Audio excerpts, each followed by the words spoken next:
Welcome to Brave Healer Productions. It's time to experience what's possible.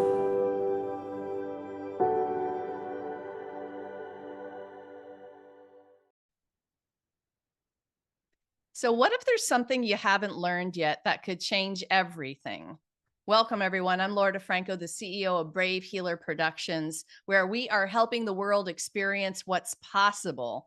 And here today to help me with that mission are some of the amazing authors of one of our newest books. This one is called The Caregivers Advocate, a complete guide to support and resources. And you guys, this is volume 2 of a really powerful series. Our lead author, Debbie Compton, I just have a huge shout out gratitude for you, Debbie. You had a big, big vision and mission for this book and the whole series on this topic.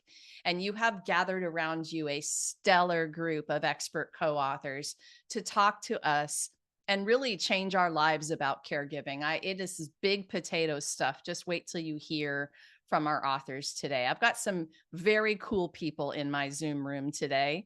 Celeste Tyrix is the founder of Caring Hands Services, which helps seniors navigate their lives and life transitions. I also have Leslie Sedille, is the family liaison and certified senior advisor at Paradise Home Healthcare in Boca Raton, Florida. She helps families navigate care options with this trusted family-owned private duty home care company. And Nancy Poland is here with us. She's the owner of Grace's Message, provides written and spoken communication about caregiving, loss, and other valuable topics. We are going to hit a lot of these topics today, you guys. And I'm very, very honored that you're here sharing about this particular topic. Nancy, let's start this party off with you and tell us a little bit of the why behind your chapter. Well, first, thank you, Laura, for having us on your show today. It's an honor to work with you. I am the author of Chapter 4. It's called Navigate the Challenges of Lewy Body Dementia and Respond with Compassion, Not Fear. And the reason I wrote this chapter was because late in my dad's dementia journey, he was diagnosed with Lewy body dementia. And we were quite taken back. We didn't know much about the disease. We certainly didn't understand it. He had been diagnosed previously with another type of dementia. But as his dementia progressed, he got less and less able to talk, less and less able to move. And by the end of his life, he was what they called a functional quadriplegic, where he was stuck in his wheelchair, couldn't move his hands, his legs, not because they wouldn't move, but because his brain would not connect with his limbs. And I've learned a lot since then. And I've learned that it is the second most common progressive dementia after Alzheimer's disease, and probably the least known one among the various dementias that we have likely heard of.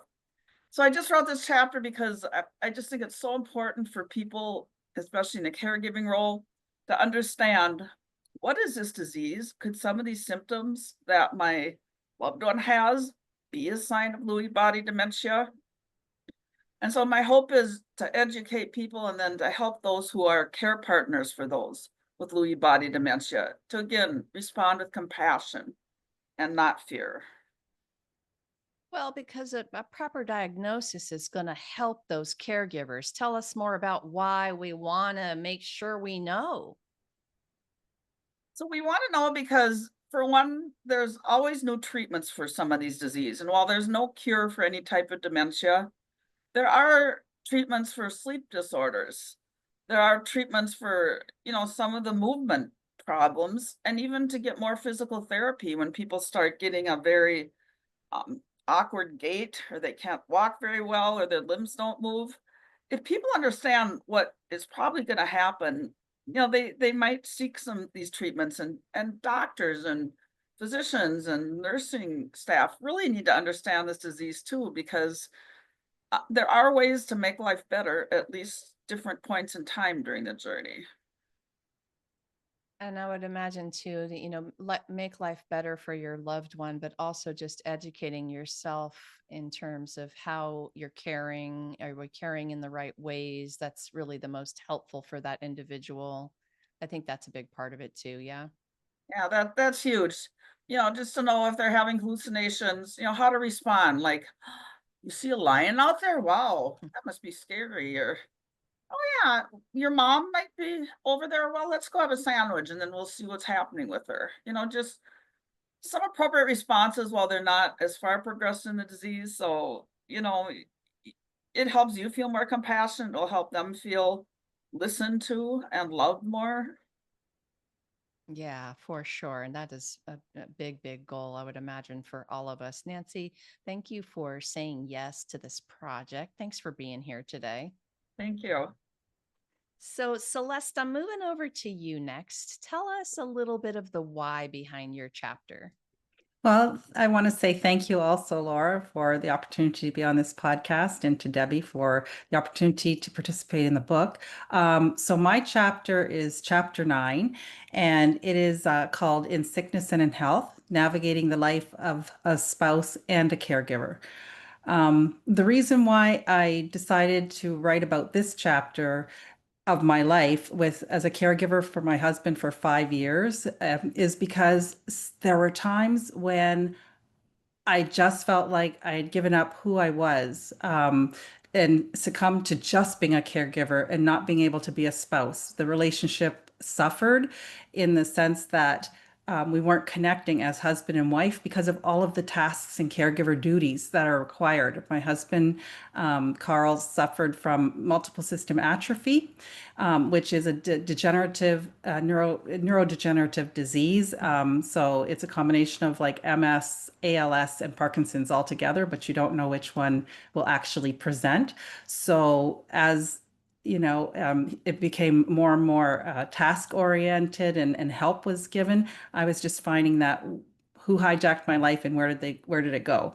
So I felt that there's probably other spouses out there, and who feel the same way, and they're just going through the motions of being a caregiver and forgot about what it's like to connect with that other person as a spouse. And so I just wanted to share with them that there are some strategies that you can have, or at least try to put into place to recapture some of that relationship that you once had. So that's why I felt was important to write about that aspect of it, because it impacted me quite greatly in my life.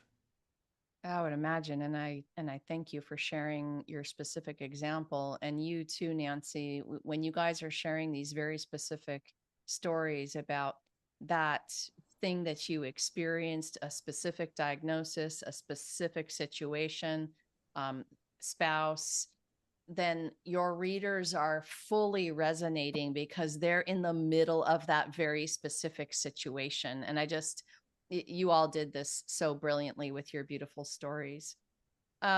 Celeste, it being your spouse, I mean, there's, it feels heavy. It feels sad. It's like, wow, you said it. My life was hijacked. When you were in the middle of that, you obviously kept going. You kept one foot moving in front of the other.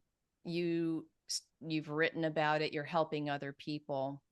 What do you want us to know about that way that you navigated your day?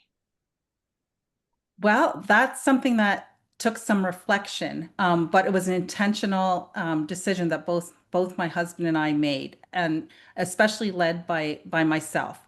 So what I really want to share and impart to others, that it's okay to have the feelings that you have of that somebody's hijacked your life, or that this just sucks. Sometimes the day can suck, but you have to focus on being together intentionally, wanting to connect each day with each other, and in ways that are meaningful. They may not last a long time each day, but they're meaningful. So one of the strategies, for example, and I allowed myself the ability, is to bring others into the circle to take care of some of the day-to-day tasks. It did not have to be on my shoulders. And by doing that, it gave me the bandwidth to be able to just focus on him and myself and connecting. So oftentimes for us, it was over the dinner table. So where I could speak to him as a wife, he could speak to me as as a husband. We could actually connect and be person to person, but I didn't have to necessarily cut up the food or feed him, which would take away from our ability just to connect by looking at each other in our eyes and having those conversations for as long as he could share and speak. So you have to cut yourself some slack, because you don't always get it right, but you have to find your own way of connecting. That's the main thing, and allowing other people to do some of the things that are task oriented and duties instead of you having to do that, where you're putting out all of that energy into the task instead of connecting and being in the present moment with that person. That's such a perfect example. Thank you. Thanks for sharing that, that scene of your very personal life.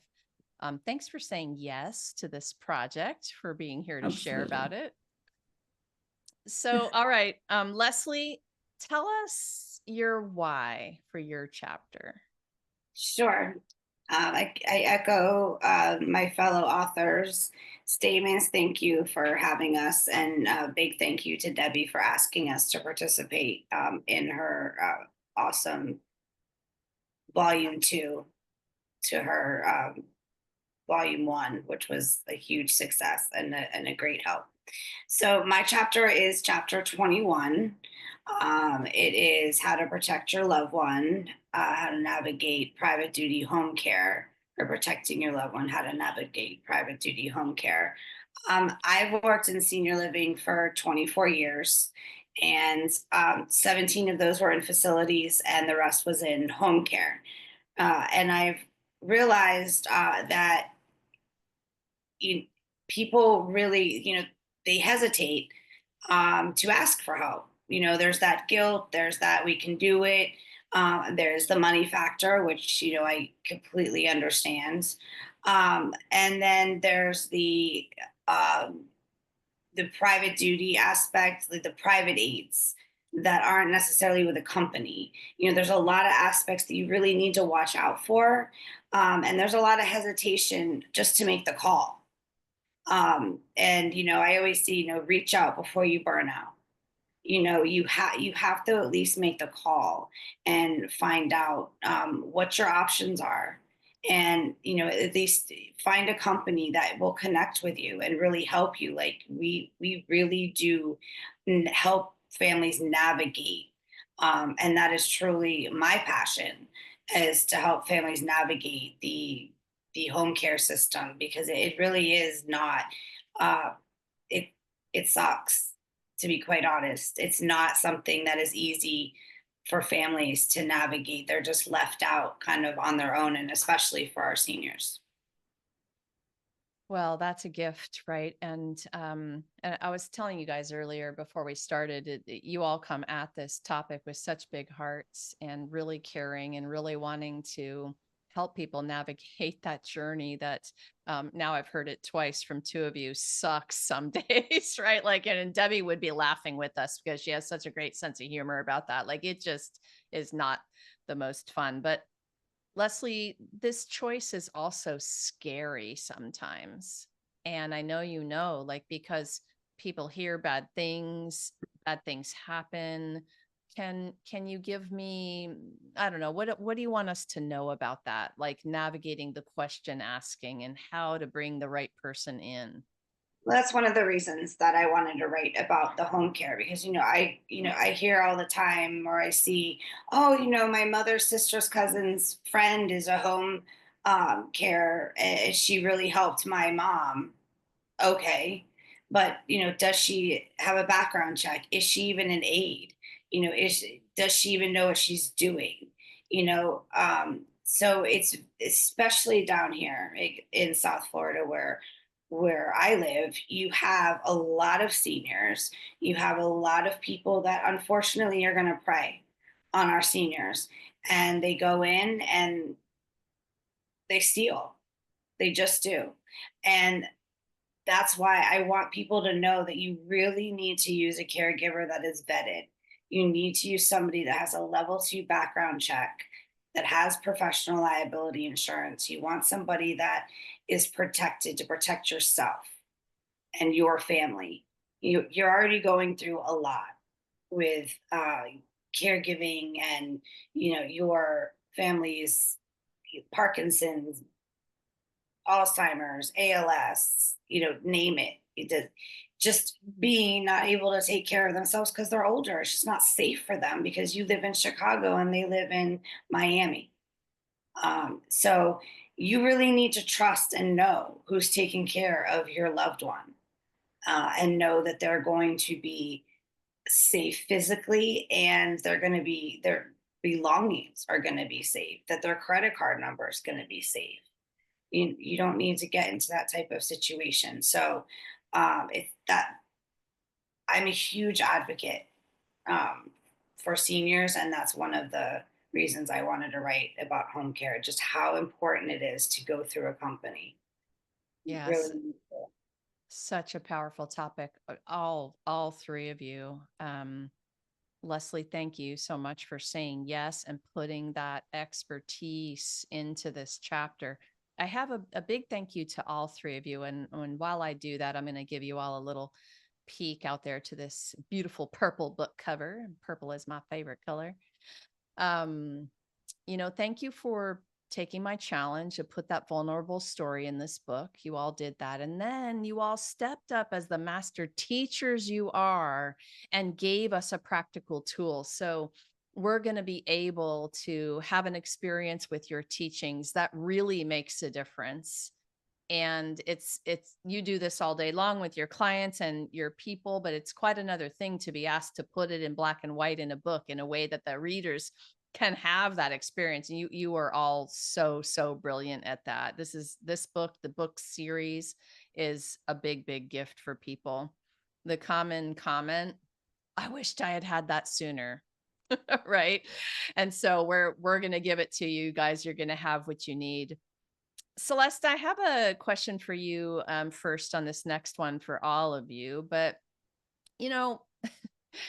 we talked about the stress of it. It is tough. This is a tough job. And if listeners are here listening to us talk about this subject, they may be in any kind of varied level of stress in terms of their journey. What's your personal message to a caregiver that might be really struggling right now? I would say probably the number one thing is to give yourself the opportunity for some self-care, because if your cup's not full, you don't have anything else to give someone else. That's sort of the typical thing. So, but trying to recognize that as a caregiver when you're in the midst of things is very difficult. So hopefully you can have a support that can help you to recognize that for yourself. Oftentimes it's a family member, sister, friend, or someone who can say, "Hey, can I just take that off your plate even for an hour or two?" And don't be so proud to not say yes and then do it, because oftentimes, we have the guilt thing. If I leave, something could happen. No, life is going to happen as it's going to happen. Take a deep breath. Take that respite that you need for an hour or two, even if that's what it is, so you can get out and get your hair cut or just have a coffee, and then come back filled so that you have more to give. Especially when you're in a close relationship. I was a younger spouse, and so I had a lot on my plate. It was mother, daughter, I worked, a business partner, clients. I don't know how people who are older do it when you're, let's say, a spouse caregiving in your late 70s, 80s, and onward, because of the amount of energy and organization that it takes. So you need your village, and you need to be able to recognize that it's like what everybody says. When you're in an airplane, if it's going down, you've got to put on your oxygen mask first before you can help those who need help, right? So you're just recognizing that and allowing yourself the grace to do so. I love that you started that question off like this, recognizing your own need for self-care. This is a life tool, no matter if you're a caregiver or not. Like you start to get grumpy and you start to like snap Mhm. at people. Like that's one of mine. I'm like, oh, I'm getting grumpy. It's time for a walk in the woods or something, so I can be a better human. Yes. Yeah, definitely. Oh my gosh, you guys, we could talk about self-care all day in the caregiver world, right? Like this is crucial, necessary Mhm. stuff. And when we know as women too, if you're a female spouse, women are always putting themselves last, right? And so it's even more important to recognize that. But whether you're, there's, male spouse caregivers as well, they have to recognize that they need the help and they can ask for it. Yeah, first step, awareness. Yes. Okay, Leslie, same question to you now. Someone's really struggling. What's that personal message you have for them today? I definitely second what Celeste said. You really do need to reach out. When you're burned out, you're not good to anybody, and caregiver burnout is a real thing. And if you get to, and I've told a lot of family members this, if you get sick, then what? You're not even there to take care of your loved one. You're in the hospital. So then you have no say in who's going to take care of your wife or your husband. So, you know, make a plan as to if you're not ready right now to let somebody step in, at least have a plan of what you're going to do, because do not wait for a crisis. That is the worst time to set things up. We can do it. We've done it. We've set up care within 10 hours, even what call paperwork aid there. But that's not the best case scenario for the family and everyone involved. So that's what I would say. Definitely not the preferred journey to have to do it in crisis mode, right? When you can plan ahead of time and make that a bit of smoother transition. Plus, I love what you're saying too about like, sometimes I think people think burnout is just being tired. You guys, you're going to get sick. Like it'll be worse than just being tired every day. Every caregiver is tired every day, right? But unless you prioritize the self-care, it leads to something worse than that. Yeah, Yeah. I've seen several spouses literally have a stroke, go to the hospital because of they've got their immune system is down, so they've got pneumonia. I mean, it's because they just were doing too much and they couldn't do anymore. Yeah. And then it was they had no choice but for us to step in. Not that they didn't want us to before. It was they were just hesitant. They didn't understand how home care would work. And then it was, "Oh, I should have done this months ago." Exactly. You don't Yes. say. It's really important. I mean, one more thought on that is like, I think about this from just being a mom, and I really, really want to be at my peak health and energy levels to take care of the people I love. And if I know I'm tired, exhausted, starting to feel like I'm burning out and it's moving in that direction, it's like, no, you know what? I'm taking responsibility for this. I'm going to take an hour. I'm going to take what I need. I'm going to reach out for help. I'm going to do what I need to do because I want to be that better person in all the ways, mentally, physically, and definitely not sick. Um, is there good things to remember? You know what I'm going to ask all of you. There's a little follow up to that I was thinking about earlier. I'm going to ask all of you in just a moment. But Nancy, let me come over to you with this same thing. What's that personal message that you have? What do you want to add to this chat we're having? Well, I love what Leslie and Celeste have said, and this ties into it to tap into community resources. If your loved one's on Medicare or Medicaid, you might be surprised what they cover. Maybe, aids to help with walking or bathing. Um, Call your county. Often, I know my county is great with seniors. They have people help with chores or help transport people. If you're in a faith community, there's lots of people like me who are retired who, would love to pick somebody up and take them to their doctor appointment, or just, sometimes I'll just bring lunch over and help people out that way. And if you don't have time, now here's the key. You might have an adult child, you might have a sibling who lives in another state. Or someone who just doesn't like the hands-on care that will sit and make phone calls or do internet searches for you. And again, like my fellow colleagues here said, you don't have to do it all yourself. And it might just pay to have somebody come clean house, or it might, or like Leslie said, maybe you have to pay for the home health aide, but it's huge to take the burden off you. So again, I echo what they said, and I just love the thought of taking care of yourself and getting others to help.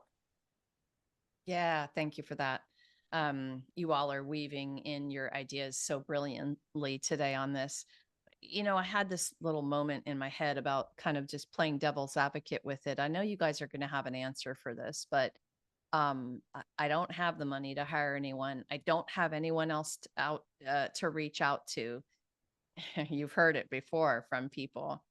When we did the first Caregivers Advocate book, I was thinking, and now with volume 2, I'm like, oh, there's no more excuses for that. We're gonna wipe that away, because there are ways to reach out to groups, communities, church groups, community centers. You just said it, Nancy. Like, I'm retired. Like, I'm able to help, and we do help in these ways. Yeah, I think that's what we need to make sure people understand is, if you feel alone, you're not, right? Anyone want to comment about that? Well, that's one of the, Mm. one of the biggest issues that we do have. I mean, that's our business, right? Is to hire home care aides. And there, right now, I see a shift, and a lot of my colleagues see a shift in the home care and the generational change of, there is no long-term care insurance like they used to offer with the, uh, retirement packages and just being part of a big company like they used to. So there's just a lot going on with that. But short answer to your question is, like with us being family owned and operated, we don't have to bring in a bit. We don't answer to a corporate number, or so we try to work with the budget. Being a CSA, I do have resources where I let them know. I will refer them to Medicaid lawyers that can help them put their, like Nancy was saying,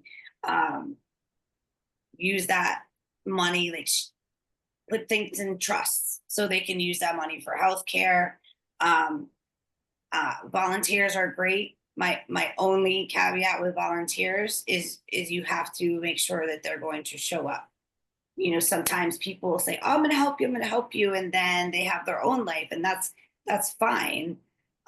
You can't only rely, on your neighbors and volunteers. But we have visits, like where someone comes in for an hour and a half, just to make sure that the person is bathed and dressed for the day, and checked on, really, and made sure their medication is taken. So there's little things like that that can be done as well. And Medicare does offer $2,500 a month if someone or a year, which really isn't that much. However, it helps. It's something. So Yeah. yes, there are resources, but people need to ask, because they don't know. Yeah. Yeah, they don't. Well, I'm a Canada, so I don't deal with Medicare or anything, but we have the similar stresses in our systems as well. And as an elder care planner, I'm huge on trying to get people to be proactive in making a plan. Not enough people do. So to your question, Laura, when you're saying, here I am, I'm in crisis and I don't have money and I don't have supports, I always say that an informed clients make better decisions. So get informed. So reach out, find a support group online that doesn't, cost money. They will often have tips and different resources that they can connect you into quickly, which can help. And a lot of them can be, if there's subsidies to be had, whatever, you'll find out by getting into an online group, support group, if you can't get out, or finding one in your own community. But you have to open your mouth because, closed mouths don't get fed. So you have to be willing to share what's going on and ask for some help, and then somebody's going to start directing you in some to be able to fill the needs that you have. But yes, care can be expensive. There's never enough of it. The government's never supplying enough supports and resources towards it either. So that's always one of the stressors that you have, because in our society now, families don't live close to each other. A lot of my clients live in the adult children live in the US, the UK, all over the world, and the parents. So that's where we come in to fill that gap. So, but you have to be willing to just try and find out some information. I do consultations. The initial hour is free. I can give you a lot of information in an hour, but you have to make the call, to Leslie's point. Yes. So, yeah. Well, and the book is full of these resources. So again, like, we're going to wipe out the Yeah. excuses. We're going to give you guys a whole toolkit worth of resources. Ladies, let's wrap this up with just honing in on the tool for a minute. And I want you to give us the summary about this most important thing you want people to know. Okay. Leslie, I'm going to start with you on this. What is that golden nugget thing, that thing you want people to know about protecting their loved one? Don't be afraid to call home care companies and ask. It may not be as expensive as you think. They may offer other programs, short hours, visits, but I found a lot of people are reluctant to just make that first phone call. And once they do, then they're like, oh, okay. And I do recommend calling more than one.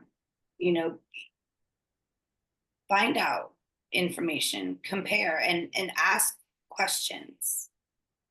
Ask them questions. And I have those questions in the book. Yeah, perfect. I know the resources in the book are absolutely outstanding for all these reasons. All right, Nancy, what do you want to tell us the most important thing about navigating, your real specific challenges with Lewy body dementia? What's that nugget you want people to know? Well, my first nugget was patience. This is I hate to say it's a horrible disease. In some ways, it's worse than Alzheimer's. It's Parkinsonian in nature, but it just destroys a person. So you have to understand it. And then I give some very specific examples for 3 areas, which are REM sleep disorders, visual hallucinations, and movement disorders, where simple things you can maybe do yourself if your care partner is having these symptoms manifest, and some which involve medical care. And I just want to throw in one quick more idea for help, which I used with my dad when he had Lewy body dementia, was to get help from the veterans. And they have so many resources. You have to call your local veterans service office. And you might be surprised at the financial, the housing, all sorts of things they'll help with. So that's my little bit of nuggets there. Yeah, I love that too. And all of you are saying similar things. You got to call, got to reach out, Yeah. got to open your mouth. You got to tell us about, tell us what you need. So I hope we are all very encouraging about that today.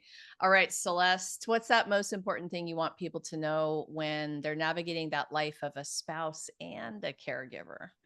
I would say that you have to communicate, but you have to communicate what you're willing to give and what your abilities and that you can contribute, and also what you're not willing to do, and make it very clear. And engage the person who you're giving care to in the same fashion. That what can they do to stay connected, and what are they willing to do? So you have to be totally brutally honest sometimes. That's not always easy, because you're often trying to, well, you may be in denial or they may be in denial. So you have to try and get on the same page.